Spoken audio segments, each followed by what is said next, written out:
morning, Senators. The Senate is in session. Shall we pray? Almighty God, who in your wisdom and goodness has appointed the office of rulers and parliaments for the welfare of society and the just government of men and women, we beseech you to behold with your abundant favor us, your servants, whom you have called to the performance of important trust in these islands.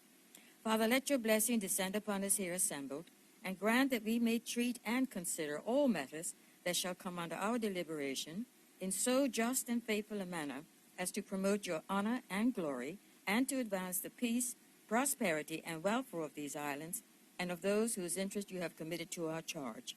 And this war, amen. Let's be seated. Item number 2, the minutes of the 4th, the 16th, and the 18th of December, 2019. Madam President. Senator Jardine, you have the floor. Madam President, I move that the minutes of the meetings of Wednesday, the 4th of December, 2019, Monday, the 16th of December, 2019,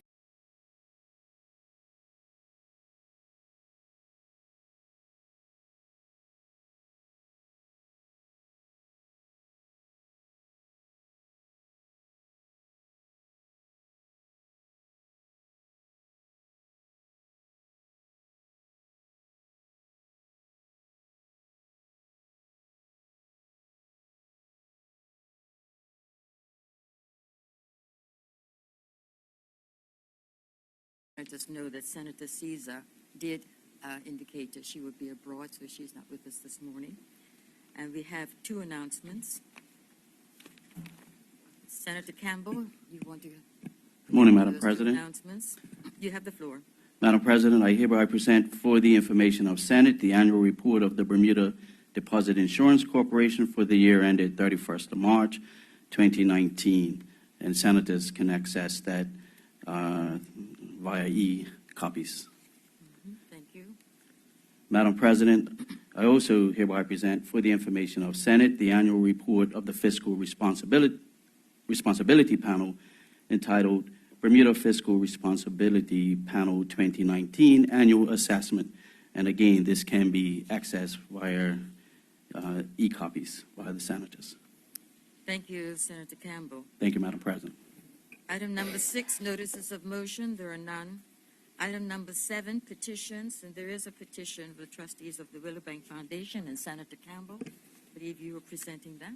That's correct, Madam President. You have the floor. Madam President, I hereby present the following petition. The petition of the trustees of the Willowbank Foundation, a company incorporated in Bermuda on the 26th of July, 1961, pursuant to the Willowbank Foundation Act 1961. Requesting the enactment of new provisions to modernize certain aspects of the company's structure and decision-making procedures, as more particularly set out in the private bill entitled the Willowbank Foundation Amendment Act 2019, which accompanies the petition. Madam President, I move that the said petition be referred to the Parliamentary Joint Select Committee on Private Bills for consideration and report. Any objection to that motion? No objection. Thank you, Senator Campbell. Thank you, Madam President. The petition will be presented. Item number 8, statements. There are none. Item number 9, introduction of bills. There are none. Item number 10, first reading of public bills. The following public bills have been received from the Honorable House of Assembly and are now read for the first time. Their titles are, respectively, number 1, the Mortgage Registration Amendment Act 2020, the Statistics Amendment Act 2020, and the Motor Car and Road Traffic Miscellaneous Amendment Act 2020. And Senators, as you have been advised, these 3 will be taken up on the orders of the day. Item number 11, the first reading of private bills. There are none. Item number 12, question period. There are none. Item number 13, orders of the day. The first one being the second reading of the Mortgage Registration Amendment Act 2020. Senator. Thank you, Madam President. Madam President, I move that the provisions of Standing Order 25 be granted so that the Senate may now proceed with second reading of the following public bills, namely the Mortgage Registration Amendment Act 2020, the Statistics Amendment Act 2020, and the Motor Car and Road Traffic Miscellaneous Amendment Act 2020. Is there any objection to that motion? No objection. Thank you, Senator Kathy Van Simmons. Senator, Yes, Madam President. Whilst we have no issue with these being passed through to third reading on Standing Order 25, would like to raise the point we've raised on numerous occasions that these fit none of the criteria, emergency, et cetera, time sensitive, et cetera, and there has yet again been no consideration of the opposition in this process. thank you, Senator Kemp. Senator Kathy Van Simmons. And thank you, Madam President. If you will recall, I was canvassed as to whether this was appropriate, and I agreed to proceed with second and third readings today. I was not informed that there was any objection from any senators in chamber. Well, certainly that was, I did indicate to the clerk that I was approached by a few of the senators who had asked that since these bills are non-controversial, that rather than meet just for 20 minutes to half an hour, that the bills be taken up today. And I did approach AG Senator Kathleen Simmons through the clerk here to ask if there was any objection, and I did not receive any objection from anyone. So I agreed to allow these three bills to be presented today. Again, Madam President, there has been, as has happened on numerous other occasions, there's been no outreach to the opposition requesting our buy-in to this process yet again. However, we understand the logistics of this and also understand the sensibility of not meeting again. It's just that the due courtesy and consideration one would expect in this chamber were not considered. Well, thank you for your comment. I will meet with you after the meeting, after the Senate today. So the first, I would like, Senator Richardson, you're going to do the first reading, so you have the floor. Good morning, Good morning. Madam President, fellow senators, and those in the listening audience. Madam President, I move that the bill entitled the Mortgage Registration Amendment Act 2020 be now read a second time. Is there any objection to that motion? No objection. Carry on, Senator Richardson. Madam President, today I introduce for the second reading the bill entitled Mortgage Registration Amendment Act 2020. The bill seeks to amend the Mortgage Registration Act 1786, the Land Title Registrar Recording of Documents Act 2017, and the Registrar General Recording of Documents Act 1955 to clarify that only the function of recording and registering mortgages and other conditional conveyances of land under the Mortgage Registration Act 1786 was transferred from the Registrar General to the Land Title Registrar by the Land Title Registrar Recording of Documents Act 2017, and that the function of recording and registering mortgages other than and other conditional conveyances of property other than land under the Mortgage Registration Act 1786 remains with the Registrar General. Madam President, Section 3 of the Registrar General Recording of Documents Act 1955, the 1955 Act, states that it is the duty of the Registrar General to cause to be recorded and registered any deed, power of attorney, or other document which may be deposited in the office of the Registrar General for recording and registration, and which the Registrar General is authorized or required to record and register. Additionally, Section 1 of the Mortgage Registration Act 1786, the 1786 Act, required the Registrar General to register mortgages or other conditional conveyances of any property situated in Bermuda when deposited for registration by any persons holding them. Madam President, honorable members will remember that Section 6 and 11G of the Land Title Registrar Recording of Documents Act 2017, the 2017 Act, transferred the functions of the Registrar General under the 1955 Act as they related to the registration of mortgages of property to the Land Title Registrar.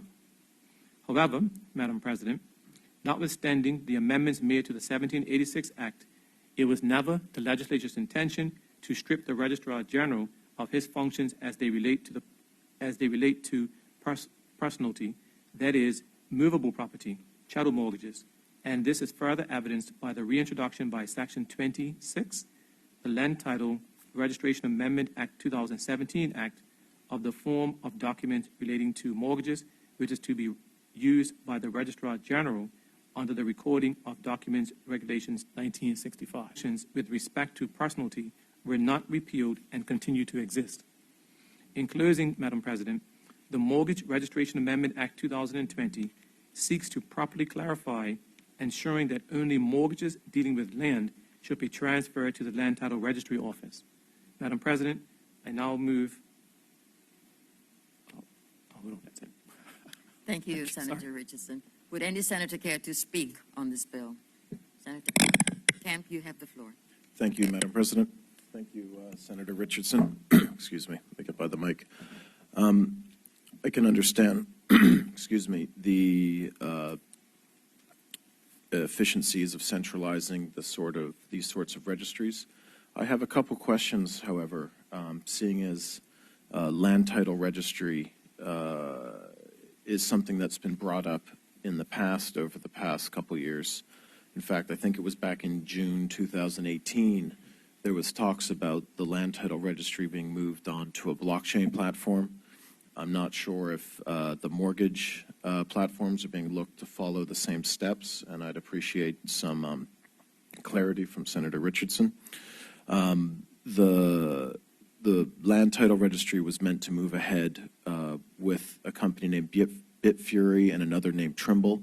I'm not sure what the state of that transition or implementation is. It's been over a year and a half at this point, so I'm assuming there's some sort of status update that could be provided, and I'd certainly appreciate that information from the government senator.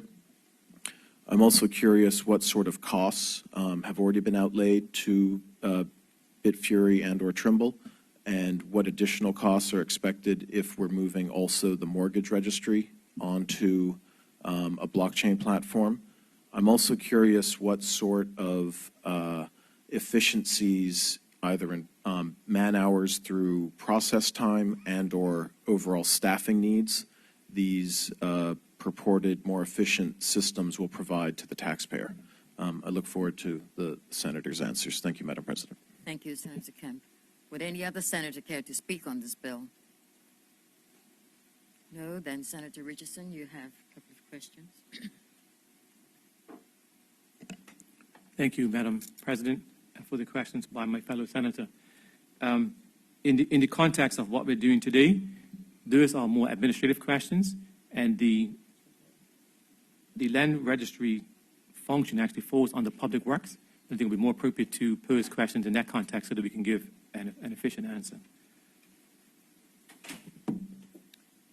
Senator Kemp, you have an additional question? I'm not entirely sure I understood the senator's response. He's suggesting that the government spokesperson or junior minister for public works needs to answer that question? Senator Richardson. Sure, Madam President, rather than go back and forth, I'll take those comments under advisement and then provide the appropriate information. Thank you, Senator Richardson. Thank you. That answer makes a bit more sense to me.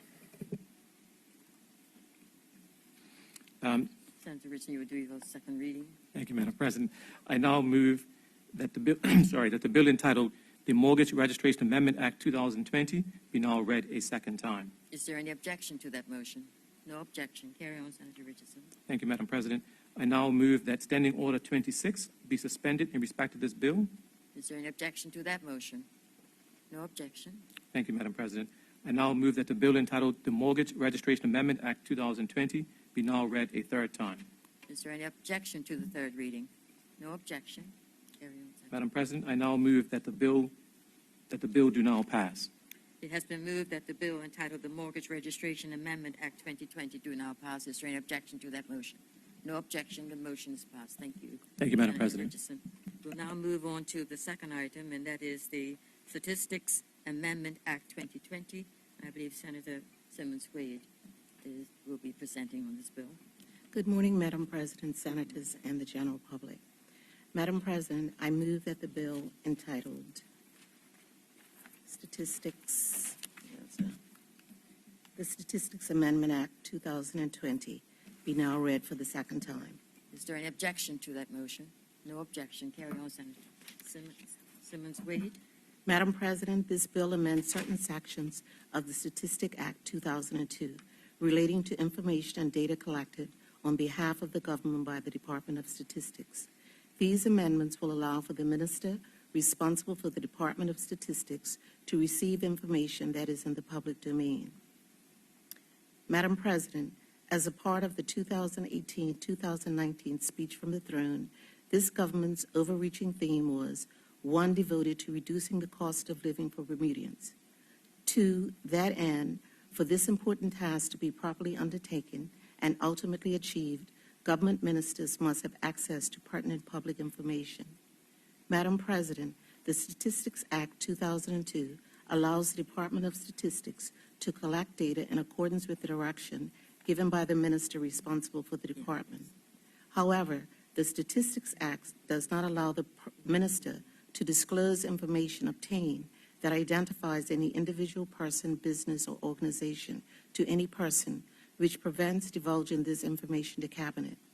This restriction impedes the decision-making process pertaining to policies that are designed to control, reduce the cost of living in Bermuda, or any such policies as the government may deem to be in the best interest of the country. Madam President, the Director of the Department of Statistics may authorize the disclosure of certain information collected by the Department of Statistics. Currently, the Director would need prior written consent to release any public information gathered from private companies to anyone requesting the data, including the minister. Madam President, there is some uncertainty around whether or not the Director can divulge information and data to the minister that is gathered from public sources. Further, as stated previously, the minister is restricted as to whom he may share it with. In order to implement policies, the minister responsible for the Department of Statistics should be able to share with Cabinet colleagues information in the public domain that was collected by the department. For example, prices of foodstuff and the names of those various grocery stores, without the written permission from the private company or the director. Madam President, these changes to the Act will allow the minister to share information that is already in the public domain with Cabinet colleagues, should the minister deem it appropriate or necessary to do so. Thus, the amendments to the Statistics Act 2002 are intended to stipulate that information and data collected by the Department of Statistics from businesses that is in the public domain shall not be subject to the restrictions on disclosure currently set out in the Act. Thank you, Madam President. Thank you, Senator Simmons-Wade. I would just like, before I open the floor, to acknowledge the Director, Mrs. Williams, who's here with us this morning in the chamber. Welcome to you. Would any senator care to speak on this bill? Madam President, thank you. And I know I wasn't here at the last sitting, so I'd also like to welcome Senator Simmons-Wade. I guess I have a couple of questions around the purpose of this bill. I recognize that there's some legal concerns or considerations about whether information collected by the Stats Department can be divulged to Cabinet. And if all that's being collected is sticker prices that anyone can see by walking into a grocery store, I really see no issue from that front, especially if this is information already being collected by the Department of Statistics under the basket of goods for our CPI or for lack of a better word, inflation statistics that are published monthly. I guess my couple of my concerns and or questions that I'd hope to get some clarity from the government senator is the basket of goods looking to be expanded to include more items? If so, where's the funding going to come from to collect this greater band of information, of items? If it's by government, will the funds be reflected through staffing or through some other thing in the budget coming up?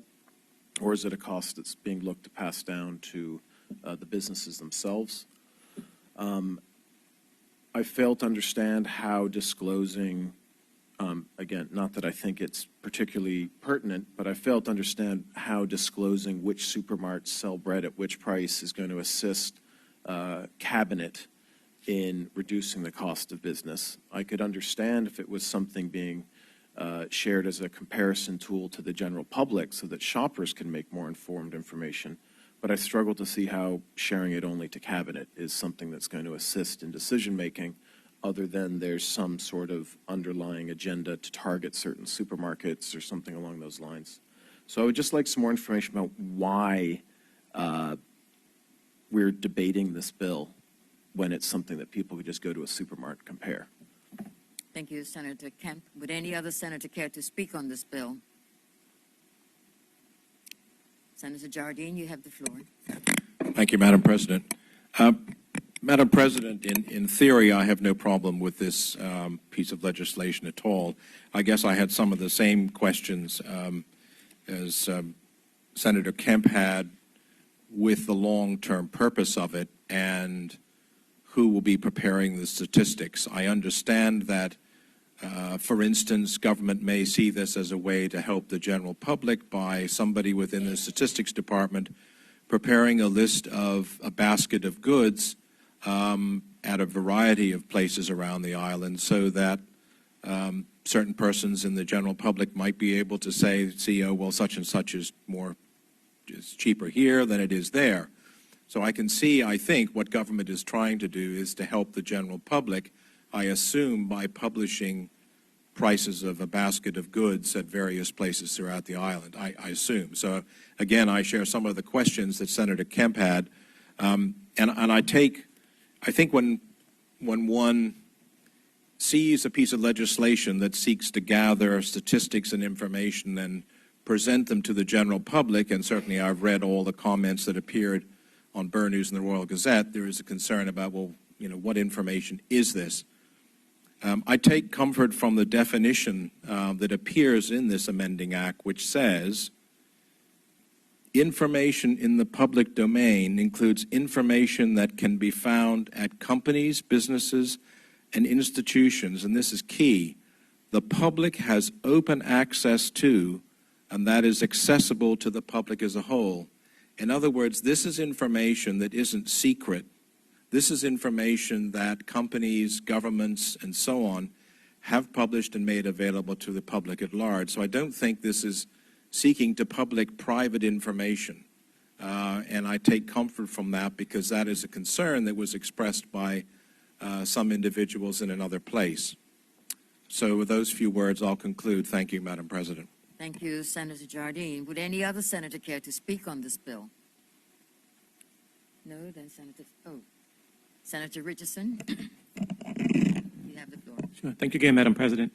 I guess I want to say that when I was preparing for today, I too read through the act several times to be very clear as to what it was going to do. And as Senator Jardine just commented, it's really for the Statistics Department to be able to share information with the minister at this point in time. Is not a clear process by which the department collects information. For example, they may go through and, let's say, get the cost of cream at 5 different supermarkets. They cannot easily transfer that to the minister responsible so that then they can have that same information. And so it's not a question of anything that's private that's going to be shared. It's literally going to be that I went today, for example, and I got the price of cream literally at, say, I don't know, Marketplace, Linda's, or whatever. And then that's what the minister would like to see. And clearly, it is possible for him to go get it himself, but that's not efficient. And so the question now would be just a matter of what is properly gathered at the Stats Department can be given to the minister responsible. And by way of a quick example, I actually went last week because I wanted a bottle of juice, a small bottle of juice, right? And I walked into the store to get it. And I looked in the appropriate aisle, and a bottle of juice, which was 11.5 ounces, cost $5. And I said to myself, this is crazy. And I actually posted it on Facebook because I wanted to show that surprise. And what happens with that is that others can, as I think Senator Jardine or Senator Kemp just said, it then provides information for others to decide what they can do. And so if there's a different price at a different store, then persons can easily make that decision. And so I think this now goes to the extent whereby the government will be the ministry, initially, and then the whole cabinet will have access to data that is already collected and is not in terms of private stuff that is not already there. So it is literally that, to say one more time, that it's you can go there, collect the prices from the shelves, and then that information can be shared by stats with the appropriate minister, who then, if they choose to do so, do whatever analysis and then take it to cabinet for whatever they're going to do after that. So those are my comments. Thank you. Senator Richardson seemed to contradict the opening statement. I'm happy to direct it to the relevant government senator. Senator Simmons, you accept the clarification question? You're saying he contradicted which part of the opening statement? I'm taking that as accepted. Thank you. Yes, I believe in your statement, and please correct me if I'm wrong, that you said that the purpose of this amendment is simply to share information with cabinet only. But in Senator Richardson's, he was pointing out how sharing information publicly with the general public has some value. So I'm trying to understand whether this is for sharing with the general public, which could be useful, or if it's simply to share with cabinet ministers, where I'm questioning the value. The decision is to share the information with other cabinet ministers in order. Oh, it's on? Is it on? Yes. Closer? Can you hear it? Okay, sorry. Senator Simmons. This bill is intended to allow the information to be shared with the minister, who can also share it with cabinet. This information can also be made to the general public. Thank you, Senator Simmons. Also, there is no intention at this time to expand the basket that is currently in place. The goods are usually expended after a household expenditure survey is conducted. Thank you, Senator Simmons. Sorry, I have one further point of clarification based on the response. Senator Simmons, you accept the point of clarification? Yes. So you mentioned Campbell, you that. have the floor. Yes, thank you, Madam President. So Senator Simmons-Wade mentioned that the information may be made public. I would like to know through what mechanism. Is it simply going to be added to the published CPI report, or is it going to be added through some sort of new online portal, et cetera? And I just want to know if it's some new mechanism for reporting, if there's any estimated costs attached.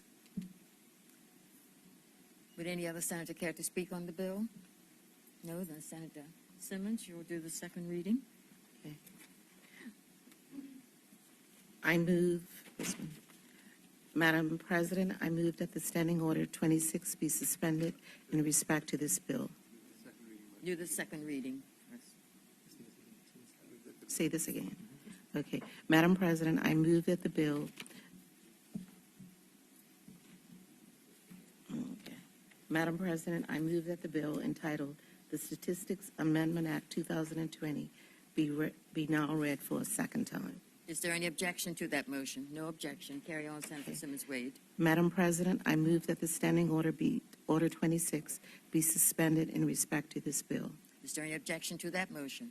No objection. Carry on, Simmons-Wade. Madam President, I move that the Statistics Amendment Act 2020, a bill entitled the Statistics Act 2020, be now read for a third time. Is there any objection to the third reading? No objection. Madam President, I move that the bill do now pass. It has been moved that the bill entitled the Statistics Amendment Act 2020 do now pass. Is there any objection to that motion? No objection. The bill is passed. Thank you, Senator Simmons-Wade. We move on to the third item, and that's the second reading of the Motor Car and Road Traffic Miscellaneous Amendment Act 2020. Be taken. Senator Richardson, you will present that bill. You have the floor. Good morning, Madam President. Again. Again. Before I start, I just want to make a quick comment in that I'm going to, I think for me, the first time, do what the legislature is trying to do, which is to be paperless. And so my brief today is actually on the iPad. Good for And so trust me, give a little bit of patience if there's any small delays.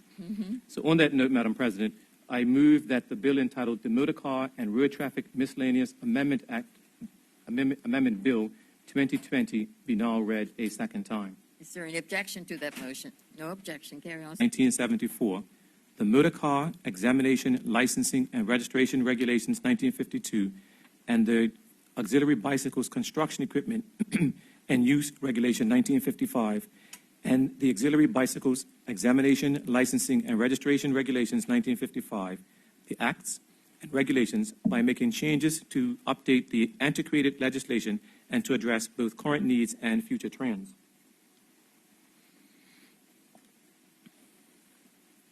Madam President, the bill before the Senate is the Motor Car and Road Traffic Miscellaneous Amendment Bill 2020, which is the first of a series of changes to the acts and regulations that govern the operation of motor vehicles on Bermuda's roads with the intent of making legislation consistent with current trends and practices. These amendments will adjust the principal acts and accompanying regulations to assist the Transport Control Department, TCD, and the Bermuda Police Service, the BPS, to deal fairly and effectively with modern technology and modern behaviors, and to eliminate any anomalies resulting from the outdated and irrelevant legislation currently on the books. Madam President, in the past, when there were far fewer vehicles in Bermuda, the legislation permitted people to use vehicles on our roads in a manner which today is simply unsafe and inappropriate. Therefore, Madam President, most of the amendments contained in this document are simple, proactive fixes to issues that have begun to negatively affect the efforts of the Road Safety Council. As an example, Madam President, Section 23 of the Road Traffic Act 1947 contains provisions which allow for towing of vehicles. In this act, a motorcycle is included in the definition of a vehicle. Therefore, as currently written, a motorcycle or an auxiliary cycle can tow another motorcycle or another auxiliary cycle attached by a tow rope, which is clearly ridiculous. Clearly, this is an inherently unsafe practice for both the motorcycle riders and the traveling public. And in this instance, this is why legislation must be changed to make it clear that motorcycles or auxiliary cycles cannot legally tow each other on any public highway or a state road. Madam President, Section 25 of the said Act provides for lighting on vehicles, primarily white showing to the front and red to the rear. In most instances, sorry, my minute, Madam President. Dear, are you calling me?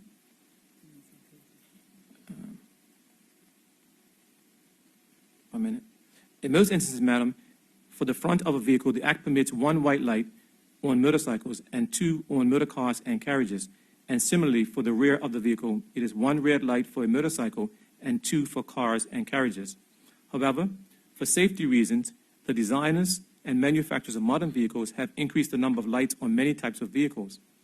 Another issue which these amendments will address is the current trend of many vehicle owners to install aftermarket colored lights on their vehicles and to enhance their aesthetic appeal during the hours of darkness. Not only is this practice an additional distraction for other road users, it also causes confusion because vehicles decorated in this manner are mistaken for emergency vehicles. Madam President, Section 26 of the Road Traffic Act 1947 makes provisions for the maximum loads that can be carried on motorcycles and cars. Some of these provisions are very outdated and are applicable to bygone times when there was far less traffic on Bermuda's roads, particularly in the case of commercial vehicles.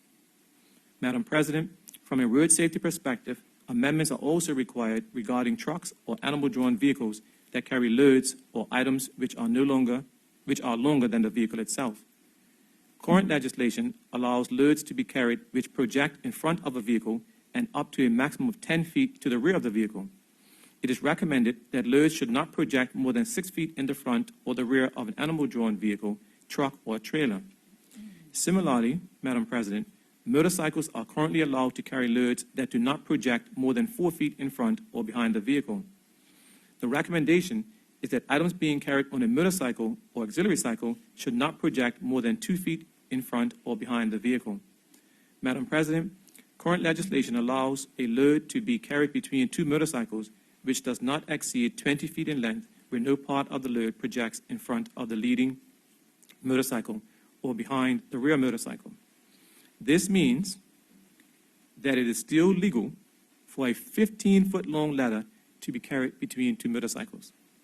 Madam President, No doubt, this provision was included in the legislation in the days when professional painters had to carry their ladders and staff brushes for roof painting on their motorcycles.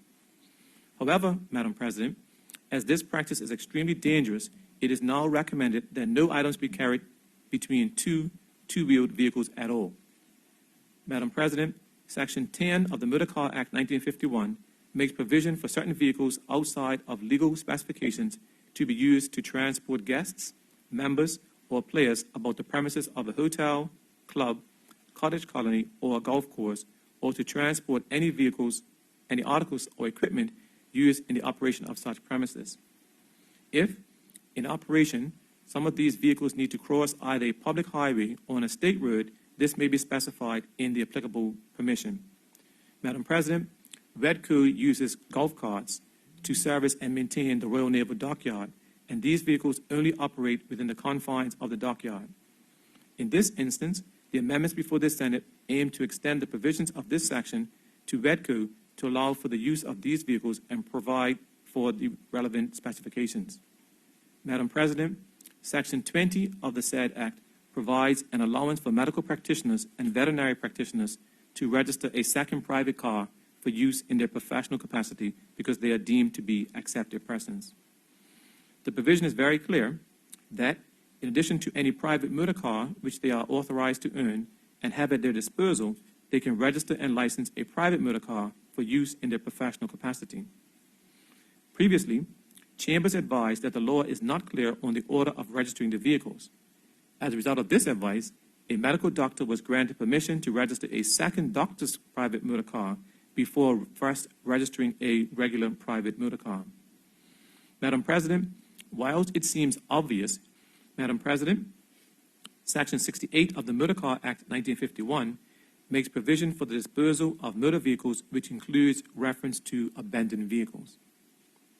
Madam President, the Minister is currently allowed to collect the sum of $250 from the vehicle's registered owner or person in possession of the vehicle to offset the cost of disposal.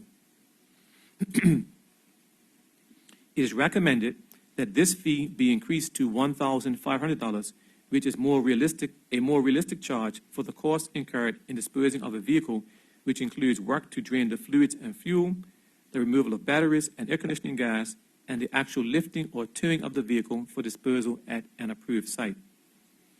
Madam President, the statutory specifications for rental minicars in the Motor Car Act 1951 are already restrictive.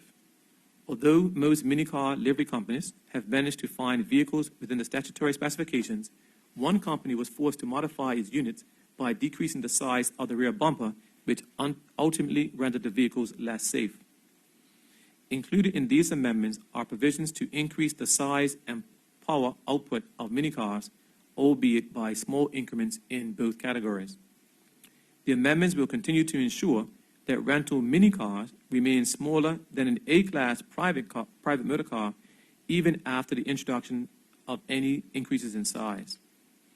Madam President, Section 5 of the Traffic Offenses Penalties Act 1974 makes provision for the summons portion of a moving violation ticket to be delivered in person to the person charged with the offense.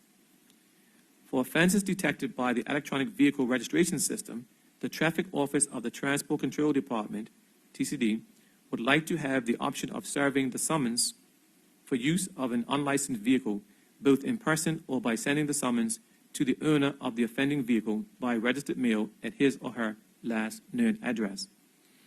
Madam President, it is recommended that amendments be made so that the summons relating to the use of an unlicensed vehicle offense detected by the Electronic Vehicle Registration System can be served by both methods.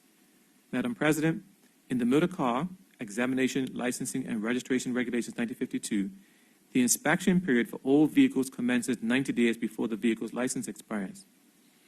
Over the years, the expiration dates of certain vehicle categories have been moved to assist both the public and the staff at TCD. For example, the expiration date for taxes was moved from the 31st of January to the 30th of September to accommodate a request from the industry. However, the current legislation still states the first day of September to the 30th day of November in each year. Current practice is no longer in alignment with the current legislation. This bill contains amendments necessary to synchronize practice with legislation. Madam President, in the past, the Motor Car Examination, Licensing, and Registration Regulations 1952 set the expiration date for the licensing of all private motor cars at the 30th of April each year. Several years ago, the expiration date was changed to coincide with the registered owner's day and month of birth. Again, the amendments will address this anomaly so that license expiration dates for private motor cars, motorcycles, motor taxis, minibuses, etc., accurately reflect the actual expiry dates that are in use today. Madam President, this bill also addresses provisions for the loss, destruction, defacement, illegibility, or alteration of documents in the Motor Car Examination, Licensing, and Registration Regulations 1952. Currently, if a license has been accidentally defaced or becomes illegible or the colors have faded, legislation states that the license can be replaced for a fee of just 60 cents. The fee must be raised to cover the true cost of producing a duplicate document.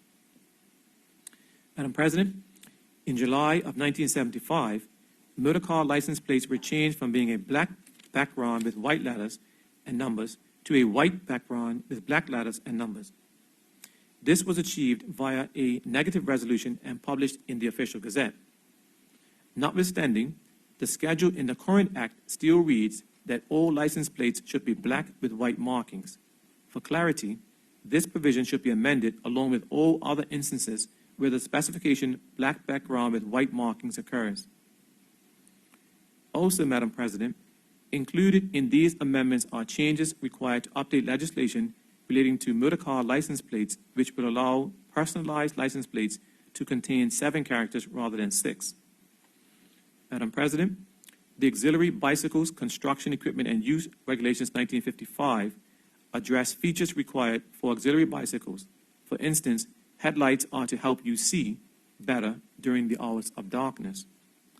However, and more importantly, headlights on motorcycles and auxiliary bicycles are used so that you can be seen during the hours of darkness. A defective headlight on many older bikes means there is no white light showing to the front, which is extremely dangerous. There is a need to amend the legislation to better reflect modern designs, meaning to state at least one light instead of one light to the front. This would allow many modern machines with 2 headlights to become legal. Madam President, the Auxiliary Bicycles Examination, Licensing, and Registration Regulations 1955 are also out of date. These provisions state that the auxiliary bicycle license plates should be white with black characters. Many years ago, these plates were changed to blue with white characters. Similarly, the legislated description for livery auxiliary bicycle license plates is a red background with white letters. In fact, the reverse design is in place. Madam President, the same regulations state that the rear mudguard on auxiliary bicycles must have a 5-inch white reflective material either painted on or affixed to it. License plates are now made with reflective paint, so this requirement is redundant. So you can see, Madam President, we are making administrative changes to make things much more practical. And so with those comments, Madam President, I invite any other senators to comment. Thank you. Thank you. Thank you, Senator Richardson. Would any senator care to speak on this bill? Senator Jones, you have the floor. Good morning, Good morning, Madam to you. President. Good morning, fellow senators. And good morning to the greater listening audience. First of all, thank you for the senator for giving us the statement in regards to the Motor Car and Road Traffic Amendment Bill for 2020. We on this side of the chamber surely agree and support this legislation. We recognize that there was updates required in the legislation to better operate these vehicles, and for TCD and the police as well, to be able to manage these vehicles. The increase in fees makes sense. The safety measures also make sense. I will say anything that's going to decrease the number of abandoned vehicles on our roads. I don't know if my fellow senators have noticed a large number of abandoned motorbikes and cars that are left on the side of the road. I guess I would question who's responsible to pick up these abandoned vehicles, and if the price for disposing of these vehicles have increased from $250 to $1,500, surely if the owners of these abandoned vehicles have removed the license plate and the owner of these vehicles are not immediately identifiable, then one would question, well, who has to pay the increased price of $1,500? I know that extra fee price will incentivize the necessary authorities that get rid of these vehicles to do it. So I'm just saying that's a curious question that I would have. Also, in light of drafting current legislation that matches current practice, we now have seen the increase of these electric auxiliary bikes. These bikes can accelerate at a fairly high speed, and there doesn't appear to be much legislation or even policies in place through TCD to make sure that the safety measures are in place, i.e., are the owners of these electric auxiliary cycles, are they required to wear helmets? Is there an age restriction for these electric auxiliary cycles? So I think that's something else that the government needs to look into to ensure that legislation in regards to electric auxiliary cycles stays in line. Another thing that was raised in Senator Richardson's comments was about the lights, the white lights in the front and the red lights in the back. We all know that the newer bikes, at least for the last 5-6 years, the lights of these motorbikes always are on all the time once the motorbike is engaged. And we know the older bikes tend not to have the lights on. We all realize that is a safety feature. And I wonder if that is something that the government is considering, making it mandatory that all bikes that are on Bermuda roads have to have their lights on and operable all the time. That's just a question that I would raise as well. But with those observations and comments, Madam President, I thank you for your time. Thank you, Senator Jones. And before I ask anyone else to comment, I would just like to acknowledge the presence of MP Jason Hayward in the gallery. Welcome to you, sir. Would any other senator care to speak on this bill?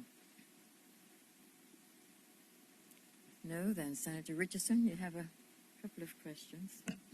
Thank you, Madam President. I'm not sure whether we have questions or comments. Well, Commentary. But there was a question about the lights, whether it's going to be mandatory Sure.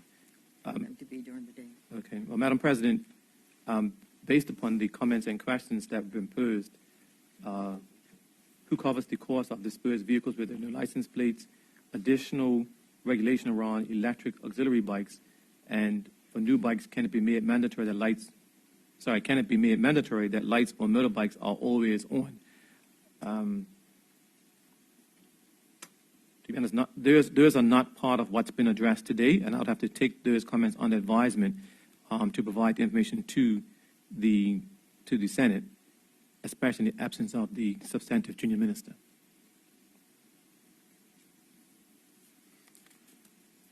So having said that, Madam President, that concludes my comments. So we go to second. Do the second reading. Sure. Okay. So, Madam President, I now move that the bill entitled the Motor Car and Road Traffic Miscellaneous Amendment Bill 2020 be now read a second time. Is there any objection to that motion? No objection. Madam President, I move that the Standing Order 26 be suspended in respect of this bill. Is there any objection to that motion? No objection. Madam President, I move that the bill entitled the Motor Car and Road Traffic Miscellaneous Amendment Bill 2020 be now read a third time. Is there any objection to the third reading? No objection. Thank you, Madam President. I move that the bill do now pass. It has been moved that the bill entitled the Motor Car and Road Traffic Miscellaneous Amendment Act 2020 do now pass. Is there any objection to the passage of the bill? There's no objection. The bill is passed. Thank you, Senator Richardson and senators who have commented. Item number 14 on our agenda, motions. There are none. Item number 15, congratulatory and/or obituary speeches. Would any senator care to speak on this item?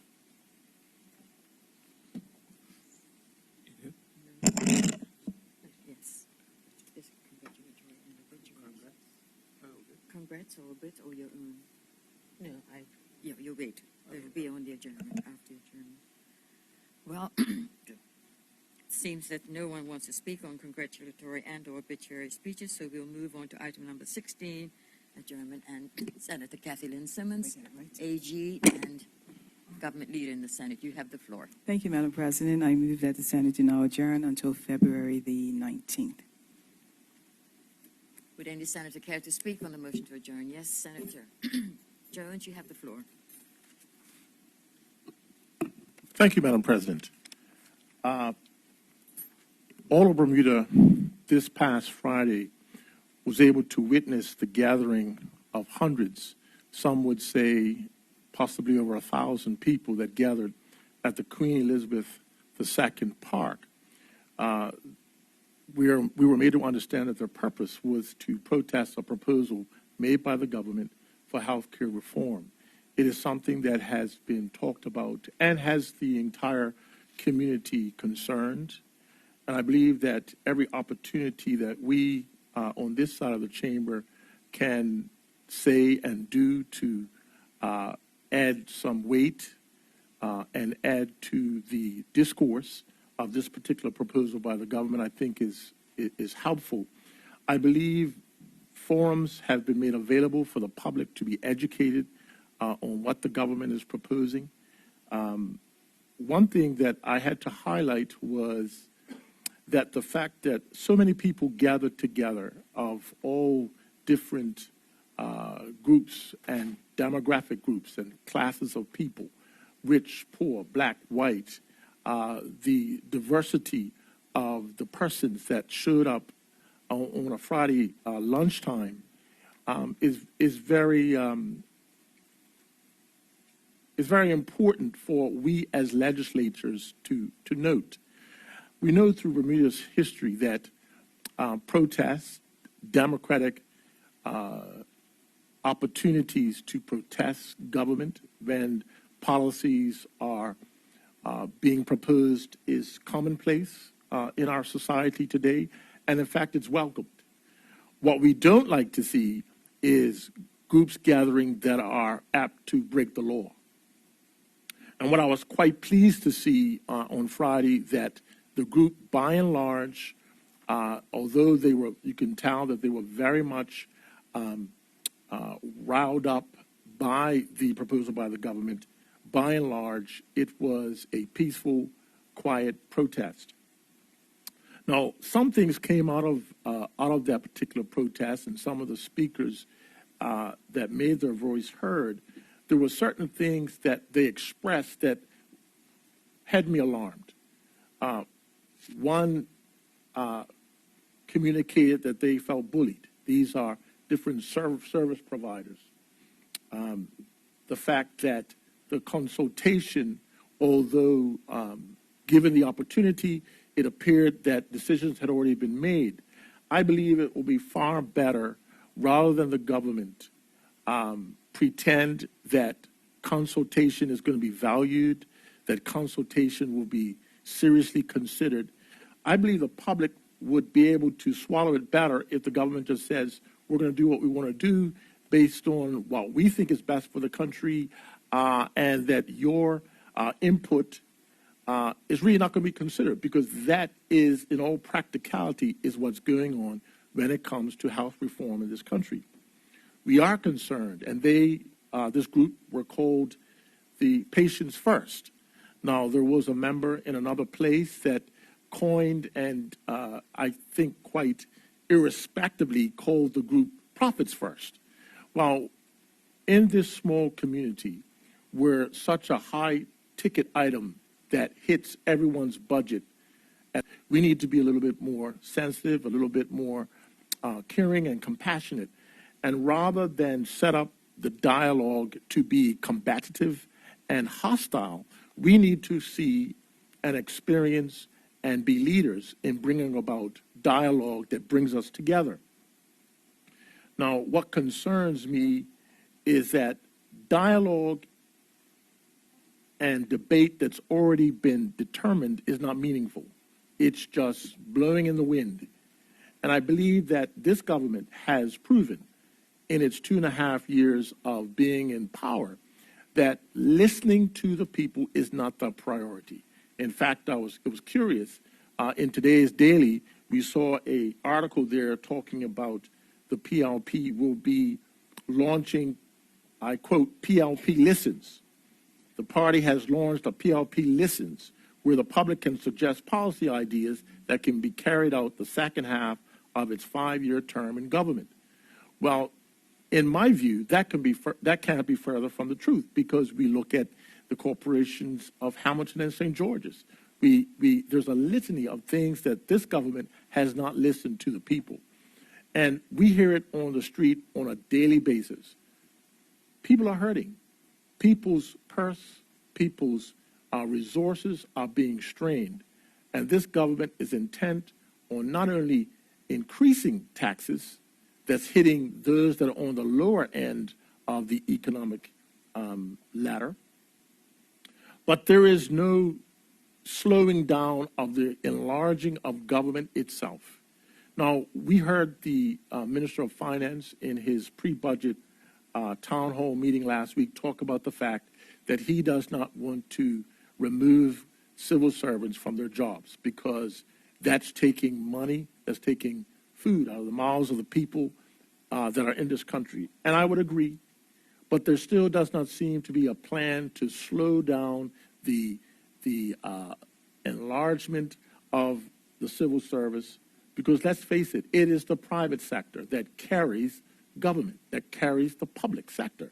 And so as a government, I truly advise them and encourage them to look not to its citizens to underwrite its most ambitious and overblown civil service and public services, but it needs to look at slowing it down.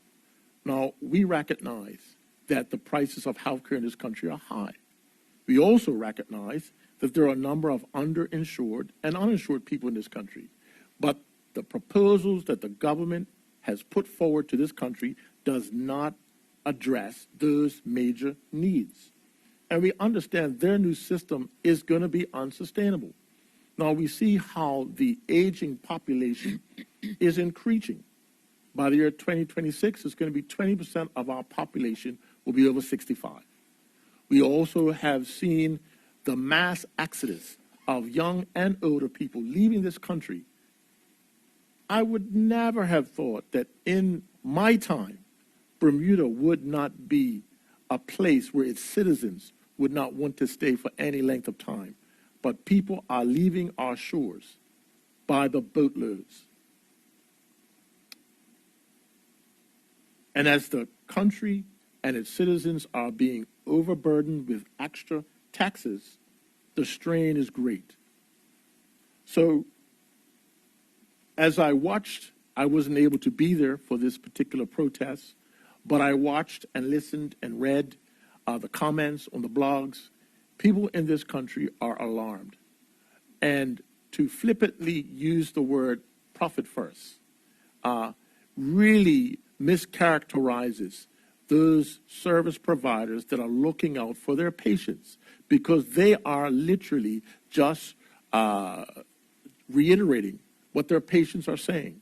So rather than hype up the rhetoric that pits one group against another, I believe this government needs to take a step back, take a look at what's really pressing, which is the high cost of health care, the under and uninsured, find solutions for that, And then once those issues have been solved, then you can start talking about universal health care. And with these words, I thank you, Madam President. Thank you, Senator Jones. Senator Jardine, you have the floor. Thank you, Madam President. Madam President, I wanted to raise a matter that I intended to raise in December at our last meeting, but it had been a particularly long day and there didn't seem to be any wish for anybody to stay any longer, so I've deferred it until our first session here in February. And the matter is the subject of the preparation of combined financial statements, which would include not only the consolidated fund financial statements, but also the financial statements of all the other government-related operations such as WEDCO and BHB. Now, I know this is a very boring subject to many people, but it is something that I have raised the 9 years that I've been in the Senate at every single budget meeting, because I believe it is important that we have a combined picture of all the government activities, which include all the quangos, so that we can see where all our revenue is, where our expenditures are, and what contingent liabilities and other liabilities exist, not just in the consolidated fund, but also in each of the quangos. And Madam President, if you'll just let me read from an article in News on December the 13th, which I was very gratified to read. In fact, I'd read this comment from the Auditor General, and if you could just let me read from that. Certainly, Senator Jardine. Carry. And this is a direct quote from the Auditor General's report, and this comment was made by our own Minister of Finance. So the Auditor General said the following: usefulness of the financial statements. The Auditor General explains that the usefulness of the financial statements is limited because they are not summary financial statements, or what I would call combined financial statements. That is to say, they do not represent the combined financial position and activities of all government entities, only the consolidated fund. So she herself has recognized this is a significant weakness in our financial reporting, and I was very pleased to see that. I was also pleased to see that our Minister of Finance also recognizes the importance of that, and his response to her comment is as follows, and if I could just read again from his comments. You may. And he said the following: Mr. Speaker, with regard to the preparation of summary financial statements for the Bermuda government, the Ministry agrees there are benefits to issuing consolidated financial statements. However, honorable members are advised that there are other associated issues that need to first be addressed before proper consolidation can take place, and the Ministry notes that it would be prudent to have all of the audits, I'll repeat that again, all of the audits of public authorities current to ensure the summary financial statements are not misrepresented to users. Now, Madam President, I wholeheartedly endorse and agree with the Minister of Finance's comments. And can I just say that probably the biggest offender is our largest quango, and that's the Bermuda Hospitals Board. We have not had audited accounts prepared and issued since the March 31st, 2014 year end. We are 5 years behind in the issuance of audited accounts for the Bermuda Hospitals Board, our largest quango. This is just totally unacceptable. Now, I understand that the audits of those 5 years are in the process of being finalized, but I would certainly urge the government to push for those audited accounts to be issued as soon as possible, and for the hospital board to be put on notice that they must complete audited accounts within the time frames allocated to them, so that combined financial statements can be prepared. This is our largest quango. I would also say, Madam President, it's important to have those accounts up to date at this time, because the hospital represents 42% of cost of our health care on this island. And if we're going to be talking about reducing the cost of health care on the island, we should be looking at the operations of our hospitals that represent 42% of our cost of our health care on this island.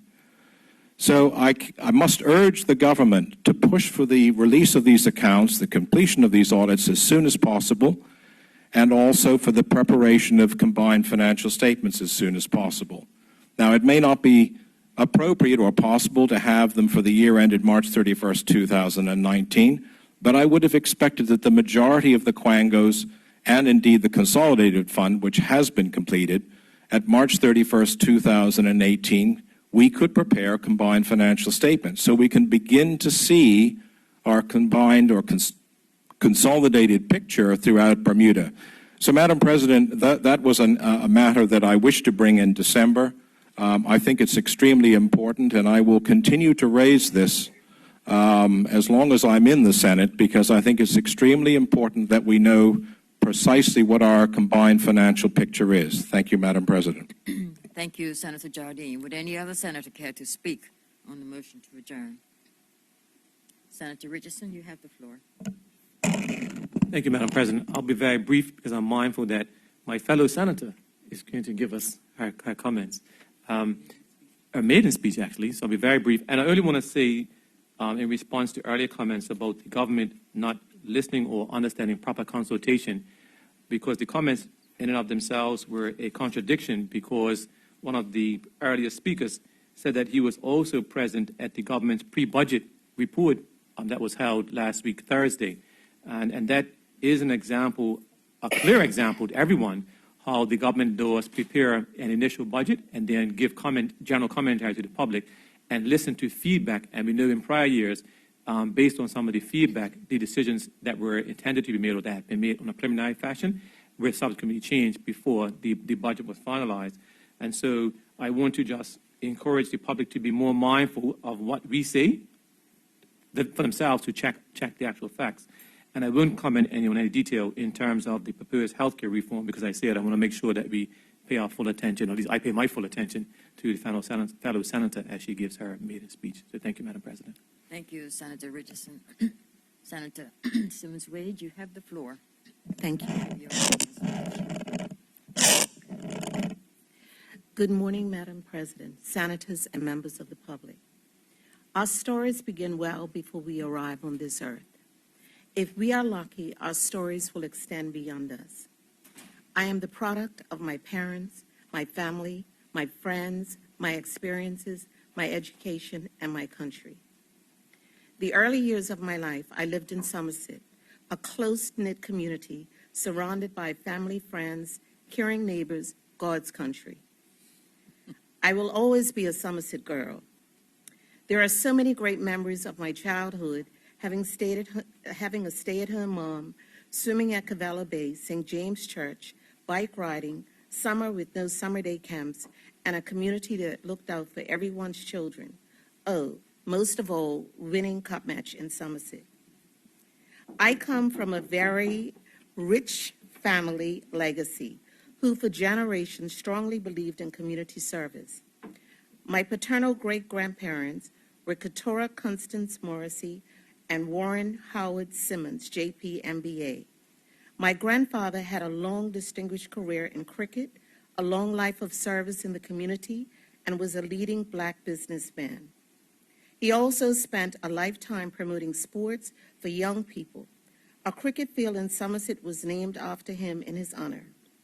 My grandfather also created the secret recipe for the famous Simmons sherbet. It is now up to the next generation to bring it back on the market. In 1883, William Henry Thomas Joe, my great-great-grandfather, was the first Black elected parliamentarian and was also a founder of Berkeley Institute in 1897. My other great-great-grandparents, Samuel Parker and Eugenius Jackson, were also founders of the Berkeley Institute, my alma mater. My grandfather, W.E.R. Joe, continued his grandfather's legacy, fighting against inequalities in Bermuda, and he also fought to give Black Bermudians access to government tennis courts. The Bermuda government honored him by renaming the tennis stadium the W.E.R. Joe Stadium. Grace Eileen and the late Alan Simmons are my loving parents. My dad was affectionately known as Mr. Tennis by many in the sport, as well as by the local press. He was Bermuda's #1 seed for decades and captured over 375 titles in his long, distinguished career. Until his death in 2017, he continued to be a great proponent of the development of tennis, especially for young players. Professionally, he worked in the insurance company for most of his life, but his true passion was tennis. From my dad, I learned how important it was to follow my passion. He taught his children by example the value of hard work, good judgment, work ethics, courage, and integrity. My mom instilled me the importance of family, unconditional love, education, and giving back to one's community. On March 1989, I married my soulmate, my friend, and the love of my life, Al Frederick Wade, opposition leader and Progressive Labor Party leader. My level of social consciousness grew significantly as a result of our relationship. My husband encouraged me, supported me in my career, and constantly reminded me that the world was my oyster. Politics and the PLP became an integral part of my life. Our wedding date was actually planned around the budget. My late husband fought for all Bermudians and the vision of the PLP.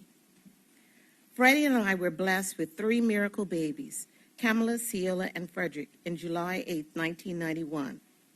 Born at only 26 weeks and weighing 6 pounds 3 ounces in total, they remained in the hospital for 75 days. People would often tell me that God gives you no more than you can handle. Should you question God? I often did. Our family was complete. There was a lot of coordination, expenses, and so many wonderful memories.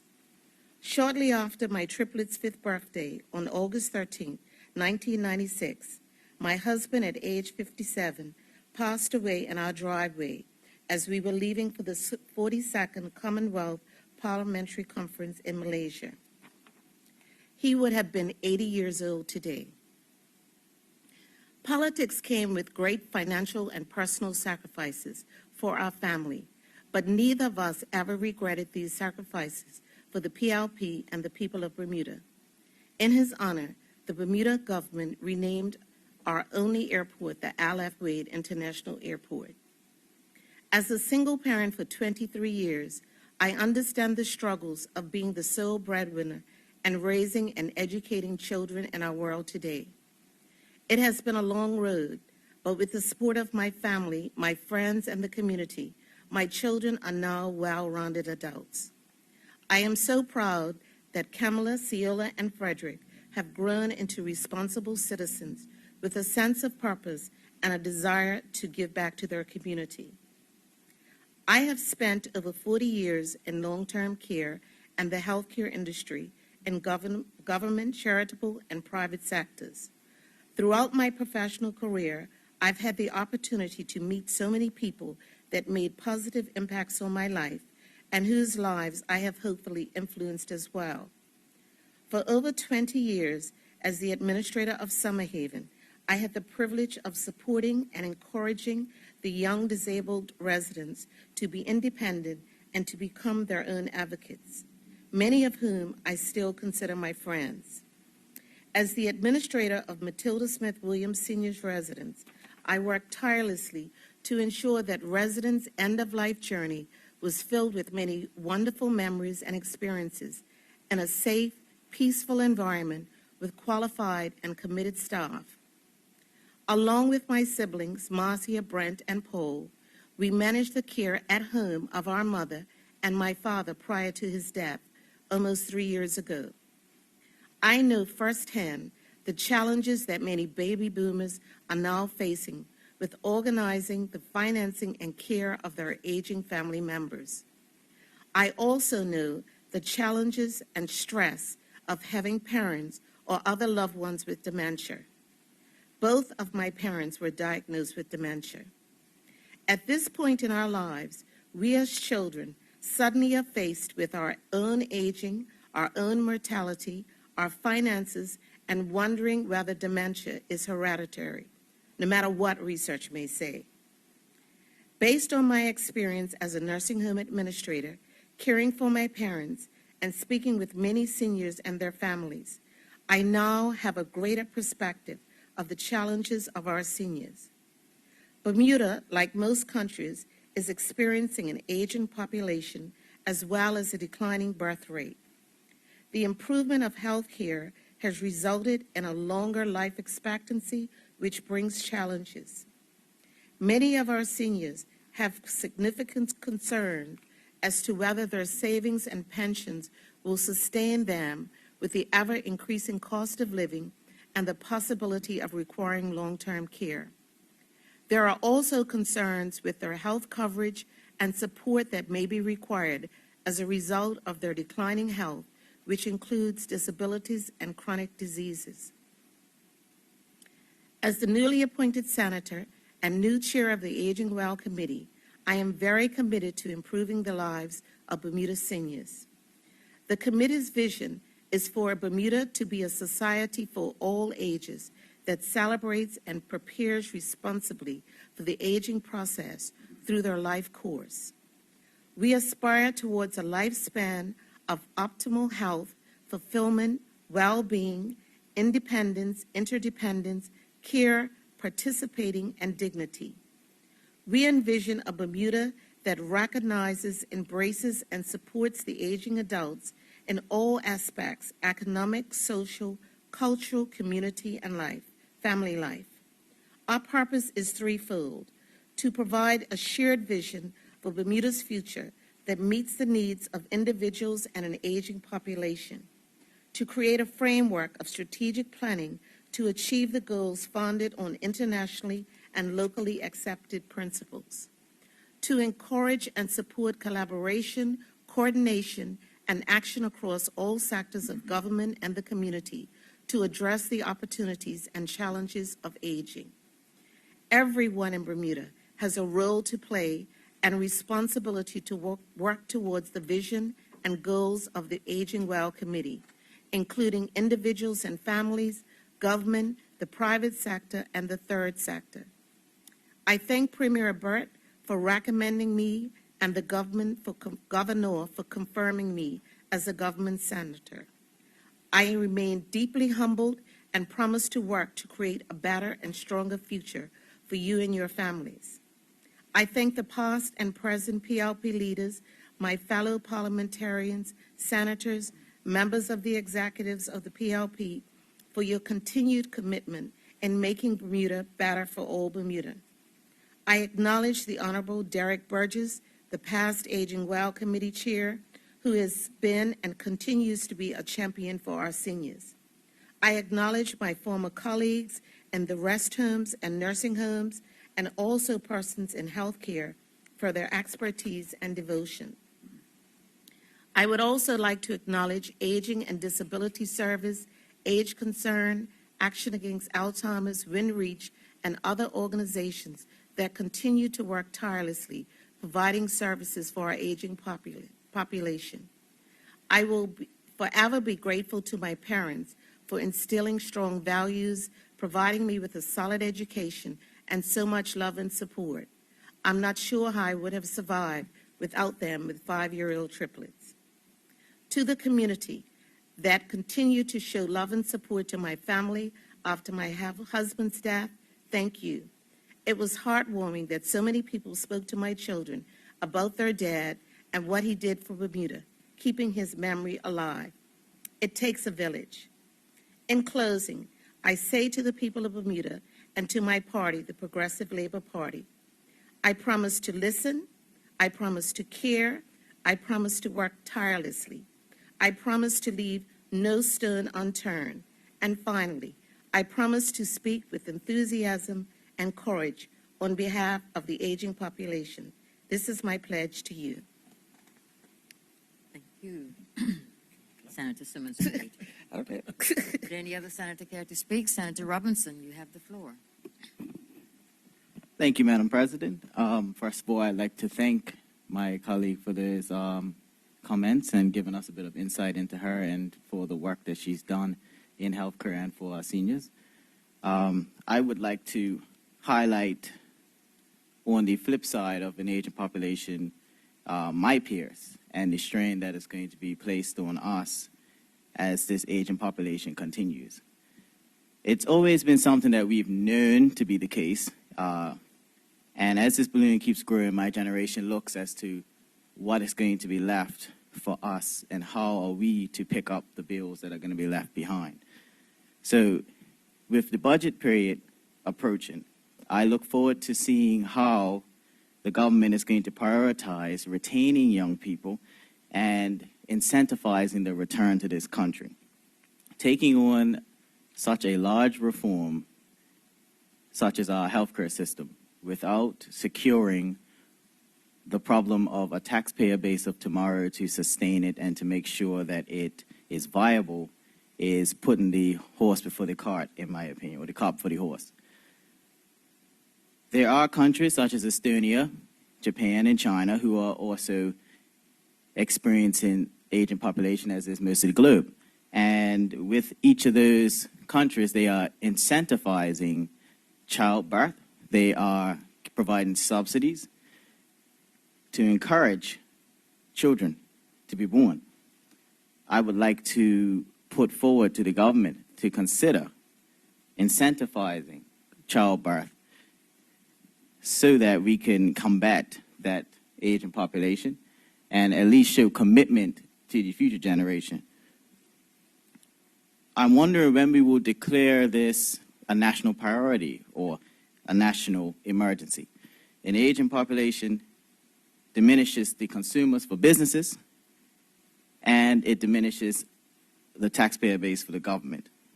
We have a stalled immigration legislation and now an unsustainable birth rate.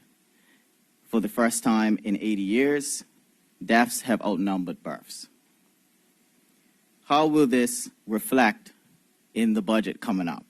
Are we ready now to discuss the necessary moves to combat this and to make sure that our young people see a future for themselves in their own country? I don't want to take too much more time, but this is obviously something that is very personal to me, as I am preparing to start a family and I am looking at my options here in my country. So I would like to, in this budget, see something that gives myself and my peers some hope to stick around and pick up the tab. Thank you, Madam President. Thank you, Senator Robinson. Would any other senator care to speak on the motion to adjourn? Senator Kemp, you have the floor. Thank you, Madam President. I would also like to speak to, I guess, the broader macroeconomic issues around a declining workforce, a declining birth rate, a stagnant immigration policy, and what needs to be done to right-size the economy. I believe I've been quite consistent and succinct in my message over the last year and a half. However, the Minister of Finance responded with, well, what are your solutions? And the solutions remain the same. They remain what I've been saying the whole time. I'm not sure if the minister is looking for me to be suggesting or picking winners and losers in the economy. I don't believe that's the role of a finance minister. I'm not going to be showing up every week with a different gimmick to throw at the wall and see if it sticks. Blue economy, green economy, deep sea mining, et cetera, as the previous, or rather the now government leader did when he was in opposition. The OBA in government did try to assist with some economic stimulus projects, such as hotel developments, new builds, big sporting events.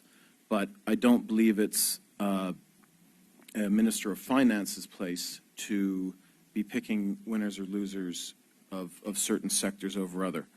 By creating an environment where the private sector can survive, the private sector will create employment, it will employ, and it'll be poised to succeed. What we have right now is a government structure that is not adapted to the size of our population. So government is in the difficult situation of either having to reduce the size of government or increase the size of the population. Now, we've been hearing the fable about this reserve of Bermudians poised to come back home. To fill what jobs, to create what businesses, I'm not sure, because all the economic indicators show that that is not what is happening in our economy. I'd like to quote, especially seeing it was in the announcements of today's order paper, from the 2019 annual assessment of the Bermuda Fiscal Responsibility Panel. Under fiscal strategy and tax reform, they say, and I quote, "Meeting these fiscal targets will require significant revenue increases, given likely upward pressure on spending." And now this is where the government seems to be reliant exclusively on raising taxes. But, and they go on, "In the absence of a larger labor force, it will be difficult for Bermuda to grow its way out of these problems." And I repeat, in the absence of a larger labor force, it will be difficult for Bermuda to grow its way out of these problems. Now, if government continues to stick its head in the sand on immigration, something that everyone knows needs to be reformed and, quite frankly, needs to be opened, we've heard the dismissive counterargument about floodgates and all this other nonsense. What we need is a number, a strategy, whatever target we're looking for to increase our residential population, make it more attractive for companies to employ and to set up their operations or grow their operations in Bermuda, instead of under the continual pressure of political rhetoric against businesses, treating them as the enemy, increased taxation on profit of Bermuda-owned businesses, et cetera, et cetera. We're seeing more and more companies simply outsource functions and operations overseas where it's more business-friendly and or cheaper, and we're just exacerbating our homegrown problem here. On reforming immigration policy, the report also says, immigration is a charged political issue for any government. Given Bermuda's difficult history, but this cannot be an excuse for inaction. This cannot be an excuse for inaction. The government has an overwhelming political majority in the House, and they seem they seem to be in a position where they're refusing to use any of that political capital to make the difficult decisions for the betterment of Bermuda. Not decisions to maintain political power or to, lock themselves in for a potential reelection, but that political capital needs to be used for the better of Bermuda. Difficult decisions need to be made. And one of the problems that the government's finding right now is during their time in opposition, they took a very Republican approach to the role as the loyal opposition, similar to when President Obama was in power, was if the government says yes, they'll say no. If the government says right, they'll say left. And unfortunately, especially on immigration, the rhetoric in opposition was so aggressively against the government of the time, the OBA, doing anything, that they've effectively poisoned the well on this topic. And now they're in the position where they're forced to convince people to drink the water.